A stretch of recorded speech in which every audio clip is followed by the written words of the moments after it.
بسم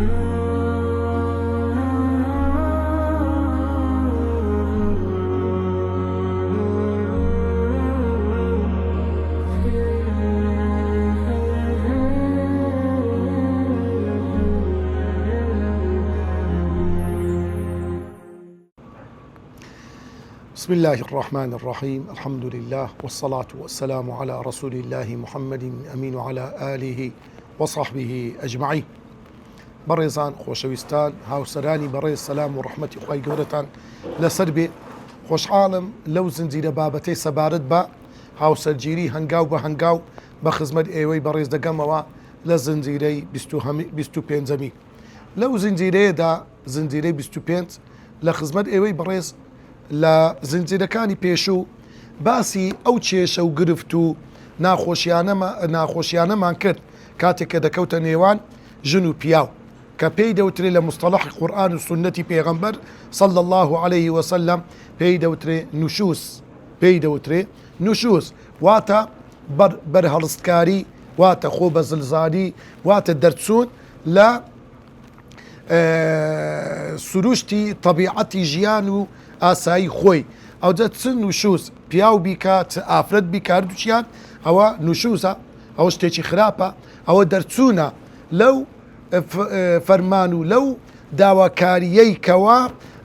داوا کراوە کە هاوسەران لەگەڵ یەکتر تەبا و تفاق بن ئەو تەبا و تفاقیەکە نما وەکو لە زنجیرەی پێشوو باسمان کرد لە زنجیرەکانی پێشوو باسمان کرد کەوا زەرەر و زیانێکی زۆر گەورە بەر خودی هاوسەرەکە دەکەوی ژن و پیاوەکە و هەروەها ئەو ماڵە بە تێگڕایی دەشلەژێ منداڵەکان زەرمەند دەبن و هەروەها ئەو خزم و کەس و عائیلەی ژنەکە لەگەر خانەوادە و خێزانی پیاوەکە بەڕاستی تووشی گرفت و دەرد و غەم و پەژارە دەبن. بۆیە بەڕێزان و خۆشەویستان خوای گەورە سوبحانەه وتەعالا لە قورئانی پیرۆز باسی ئەو حالەتەی کردووە کە دەفەرمێ واللاتی تەخافونە نوشوزەهن فەعیظوهن ئەو ئافرەتانەی کەوا ئەی پیاوان ئێوە تەخافونە مەترسی ئەوەتان لێ پەیدا دەبی هەست پێ دەکەن بەوەی کە ئەو ئافرەتانە تووشی نوشوز بووینە واتە لە فەرمانتان دەردەچن واتە تووشی حالەتێک بوونە بە شێوازە کە ئەو ئافرەتە لە سروشتی ژیانی طەبیعی خۆی پێشوو لای داوە. طبعا لێرەدا تەمەشا بکە خوای گەورە سوبحانەه وتەعالا دەفەرمێت تەخافونە نوشوزەهن مەترسی ئەوەتان هەیە کەوا تووشی نوشوز بی واتە پیاو دەبێ زۆر هەستیار بێ بە هەمان شێوەش ئافرەت یعنی کە هەست دەکەی ئافرەتەکە لە پێدەرچووە ئافرەتەکەت بەڕاستی لە سنووری خۆی لەو سنوور و حەدەی کە هەیە کەوا ژن و مێردایەتیە کەوا بتانی ژنایەتی بکە لە بۆ تو بەو شێوەی ناکە لە خەمی ماڵەکەی دانیە ماڵەکەی لە پێش چاوڕەش بووە هەستت بەوەی کرد یەکەوسەر ئاگال لێبیتن خەمی لێ بخۆ فکری لێ بکەوە بە نەوعەک لە نەوعەکان عیلاجی بکە. خوای گەورە سوبحانەه وتەعالا کە دەفەرموێ واللاتی تەخافونە نوشوزەهن یەکەم ڕێگا چارە کە خوای گەورە باسی دەکات دەفەرموێ فەعیظوهن یەکەمی شتانێک کە لەگەڵیان دەکەن ئامۆژگاریان بکەن ئێوەی پیاو ئامۆژگاری خێزانەکانتان بکەن. ڕێگای دووەم قۆناغی دووەم ئینجا خوای گەورە دەفەرموێ ئەگەر نەسیحەت و ئامۆژگاریەکە سوودی نەبوو وهجوروهن في المضاجع لەناو جێگاکەی خۆتان خۆتی لێ جودا بکەوە وازی لێ بینە لێی دوورکەوە تۆزەک بزانە ئەوە قۆناغی دووەمە. قۆناغی سێم خوای گەورە دەفەرمێ ئەگەر ئەوەش ئیستیفادەی نەبوو ئەو قۆناغەشت بڕی سوودی نەبوو لە بۆ ئەو ئافرەتە ناتە خوارێ لە کەل لە ڕقی خۆی خوای گەورە دەفەرمێ وەضریبوهن ئینجا لێدان بەکاربین. ئەوە سێ قۆناغی کە خوای گەورە ئامۆژگاری واسێنان واتە پشتێکردن لە ناو جێگا و بالینگان سێم لێدان قۆناغ بە قۆناغ هەریەکە لە زنجیرێک ئینشاءالله باسی لێوە دەکەین. ئێستا باسی قۆناغی یەکەم دەکەی ئەویش بریتێ لە نەسیحەت و ئامۆژگاریکردنی ئەو ئافرەتە. بەڕێزان و خۆشەویستان، یەک لەو شتانێک کە زۆر مهمە، دەبێ پیاو هەز بە مەسئولیت بکە. قیوامە هەرسوڕێنەری ماڵ، ئیدارەی ماڵ دەبێت لە دەستی پیاو بێ. لۆیە پیاو ئەگە خاوەن قسەی خۆی بی، بەڕاستی قسەکانیشی تەئسیری دەبی، بەڵام ئەو پیاوەی خاوەنی قسەی نییە، خۆی دۆڕاندیە لەگە ڕێزم لۆ هەموو مسلمانان بە تێگڕایی، بەڕاستی ئەوە ڕەنگە قسەکەی سنگ و سنگەکی ئەو تۆی دەبی بەرامبەر بە خێزانەکەی. لۆیە خوای گەورە دەفەرمێ فاعیضوهن، نەسیحەت و ئامۆژگاریان بکەن. لێرەدا خوای گەورە کەلیمەی وەعظی بەکاری هێنایە، نافەرمێ فەنسیحوهن، نەسیحەتیان بکە، نا، یان فەحضروهن، حەزەریان بکەن. ئاگەدا کەلیمەی وەعظ معنای چییە؟ زانایان دەفەرمون کەلیمەی وەعظ لە مستەلەحی قورئان و سنەتی پێغەمبەر صلی الله عليه وسلم ئەوەیە: الكلام البليغ المؤثر على القلوب. الكلام البليغ المؤثر على القلوب. هەندێک پیاو هەیە هەردەچی سۆر دەبتەوە، هەرچی بێتە بەردەوی دەڵێ ئەوە صیفەتی مسلمانیەتی نییە. ئەدی الكلام البليغ بەکاربینە، قسەیەکی پاراو، قسەیەکی کاریگەر، قسەیەکی باش، بەڵام ئەو قسەیە على المؤثر على القلوب، تەئسیر لە دڵ و دەرونی ئەو ئافرەتە بکە. معنای ئەوەی نییە جوونی پێ بدەیت، معنای ئەوەی نییە قسەی ساد و سوچی پێ بدەیت، نەخێر، شەرع لەگەوەی نییە. ئەدی فاعیضوهن، نەسیحەت و ئامۆژگاری بکە بە ترساندنی بە قەبر، بە ترساندنی لە خوای گەورە سوبحانه وتعالى، لەو مافەی کە خوای گەورە سوبحانه وتعالى لەسەری دادایە. کەواتە لۆیە بەڕاستی کەلیمەی وەعظ لە قورئان و سنەتی پێغەمبەر تەئسیری و کاریگەری خۆی هەیە. لۆیە تەمەشا بکە، عیرباضی کوڕی ساریە سەحابەی پێغەمبەر صلی الله عليه وسلم هەم باسی وەعظ دەکا، چەند تەئسیری هەیە ئەو وەعظەی کە پێغەمبەری خوا دایەتی. ئەو سەحابەیە دەڵێ: وعظنا رسول الله صلى الله عليه وسلم موعظة بليغة. پێغەمبەری خوا وەعظی کردی، ئامۆژگاری کردی، بەڵام بە وەعظ و مەوعیظە و ئامۆژگاریەکی زۆر بەلیغ، زۆر پاراو، زۆر کاریگەر. دەفەرموێ مەوعیظە و وەعظەکەی پێغەمبەر وەجلت منها القلوب، دڵەکانمان لەگەڵ لەرزی، وەذەرفت منها العيون، چاوەکانمان فرمێشی لێ هاتە خوارێ.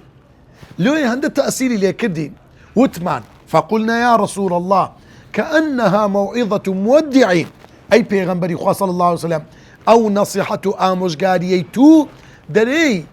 آخر جارە ئەتوو لەگەر ئێمە کۆ دەبیەوە و خواحافیز بوونمان لێ دەکەی و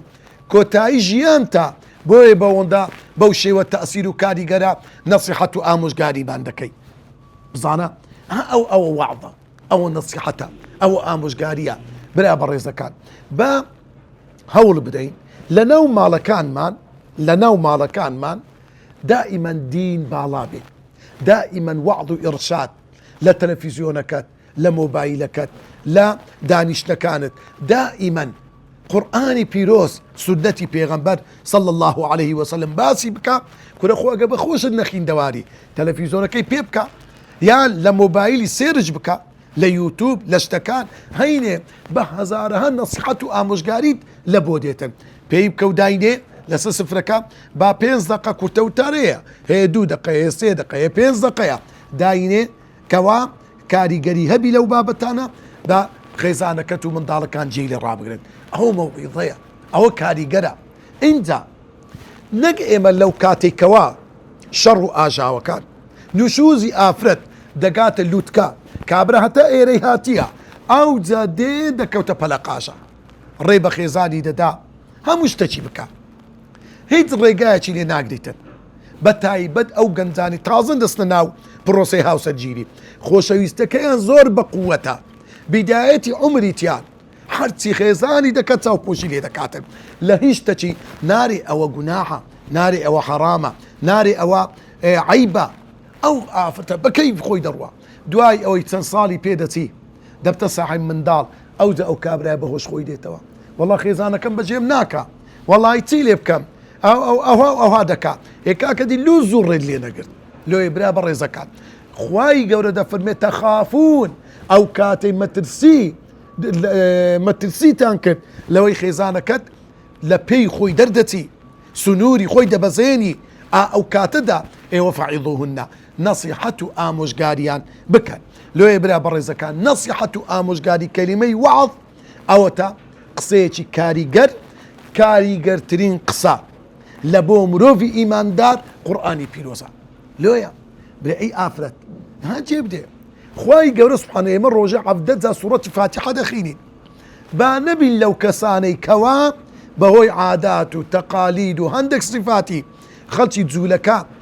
نگاورەکان وەکو ئەوان خوا غەزەبی لێگرتن خوا غەزەبیش لە ئێمە بگرێن خوای گەورە داوامان لێ دەکا ئەمە ڕۆژە 17 دەپاڕێنەوە لە خوا دەڵێن ئیهدینا الصراط المستقیم صراط المستقیم یعنی دینداریەکی جوان یعنی نوێژکردن یعنی خوو ڕەوشتێکی جوان یعنی پێدانی مافی یەکتر لەو ماڵەدا بزانە لۆیە برا بە ڕێزەکان خۆشەویستان بەڕاستی قورئان کاریگەریەکی خۆی هەیە لۆیە مەحاولە بکە ئەگەر لۆ خۆشمان مەسەلەن ئەو ئاستەمان نییە نەتوانین بە ئاەتەکانی قورئان تەمەشا دەکەی هەزارەها وتارمان هەیە وتاری مامۆستا فران خاص تایبەت هەدەتوانی بێ کە خوێندەوار برێ کاکە ئەو کورتە وتارانم لۆ کۆبکەوە لە ناو لە جێیەکی مۆبایلەکە دانێ ناوە هەزارەی چەند وتارە یان وتارێک چەند دقەیی کورت لە بۆ خێزانەکە لێبدا هەتا بەبیری بێتەوە لۆیە بەڕاستی ئەوەی ڕێی ڕاست و تەواومان پێ نیشان دەدا قورئانی پیرۆزە برای بەڕێزم مەحاولە بکەین با هەمومان خێزانەکانمان با بنێرینە بنکەکانی تەحفیز لۆی فێری قورئان بن بۆی تێکەڵی خەڵکی ئەهلی قورئان بن بۆەوەی ببنە قوتابی قورئان دوایش کە فێر بوون ئینجا ببنە مامۆستا ئەوانە واللهی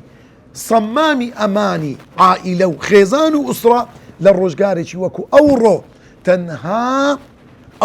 ئەو قورئانەیە پێغەمبەری خوا صلی الله علیه وسلم ئامۆژگاری کردینە عليكم بكتاب الله وسنتي ئامۆژگاریتان دەکەم دەست بگرن بە کتابی خوا قورئانی پیرۆز و سنەتی من لۆیە ئەو دووشتە بەڕاستی عائیلەی دەپارێزی لۆیە مەحاولە بکەین ڕێگا بدەین بە خێزانەکانمان بە چون لە ئەو شوێنانە بەهرەمەند بن والله ئافرەتەیە نەخیندەوارە بەس دادەنیشی لە مەجلیسەکەی ئەو مەجلیسێکی ڕۆحیە مەجلیسێکی ئیمانیە ئەو مەجلیسەیەکەوە پێغەمبەری خوا صلی الله عليه وسلم دەفەرموێ ما من قوم يجلسون في بيت من بيوت الله ناتوە کۆمەڵە خەڵکێک دابنیشن لە ماڵێک لە ماڵەکانی خوا لە شوێنێک لە هەر شوێنێک بێتن يتلون كتاب الله تعالى قورئانی پیرۆز بخوێنەوە بەس خوێندنەوەی قورئانی پیرۆز بازەکە ويتدارسونه فيما بينهم عند دراسة القرآن بكن أو حكم تزويدا أو قراءة أو تفسيرا أنت مشاكل أو تزويدا أو بابتانا دراسة القرآن دكن خير كيتيا إلا نزلت عليهم السكينة آرامي دلنياي آرامية بلام أو سكينتي لطرف خوايا داد بزيلو سدلو دروني أو كسانا خيزانكت آرام دبتوا خيزانكت ريفيش دبتوا خێزانەکەت فۆرمات دەبتەوە ئەو هەموو جەنجاڵی و مشکیلە و خەم و پەژاری کەیتی لەوێن دەرێ خەڵکێکی چاک دەبینیتن نەزەلت عليهم السەکینە وحەفتهم المەلائکە مەلائکەتەکان چادەوریان دەگری وحەفتهم المەلائکە وذكرهم الله في من عنده خوای گەورە لە مەلەء الأعلى لەکن مەلائکەتەکانی خۆی باسی ئەو کۆمەڵەیە دەکاتن چەند گەورن ئەوانە چەند بەڕێزن چەند گەورن یا ئیلاهی بەڕاستی ئەو نەوعە مەجلیسانە زۆر مهمە ئەوە خاڵی یەکەم خاڵی دووەم هەندێک جاری وایە خاڵی یەکەم گوتوان ئامۆژگاری کە ئامۆژگاریمان کرد پیاو هەیە خێزانەکەی ڕەنگە خۆچی هەبی چەندی ساڵە دەقی پێگرتیا ئێستا بەهۆش خۆی هاتەوە وەڵای شتێکی غەڵەتە وەڵا عەیبە وەڵام قبول ناکەم کاکە عەیبی چەندین ماوەی دوور و درێژ بە چاوتروکانێک چانابی ئاگال لێبی وەختی دەوێ هێدی دەبی سەبری لەسەر بگری لۆیە هەندێک جاری وهەیە تو ئافرەتە کتینایە بەخۆت بۆ صفەتی ڕازی بووی کاکە ئێستا بتوێ بە کون فەیەکونە چی یەکە و سەر بگۆڕی کاکە خۆ ئەتوو حتى پێغەمبەرانی خوا سەڵات و سەلامی خۆیان لەسەر بیتن یعنی وەختی ویستە کە نەسیحەت و ئامۆژگاری خێزانەکانیان کردیە لۆیە خوای گەورە لە قورئانی پیرۆز دەفەرمێ وئین کەریهتموهن شەیئا ئەگەر ئێوە ڕقتان لە شتێکی خێزانەکانتان بۆوە وئین کەریهتموهن شەیئا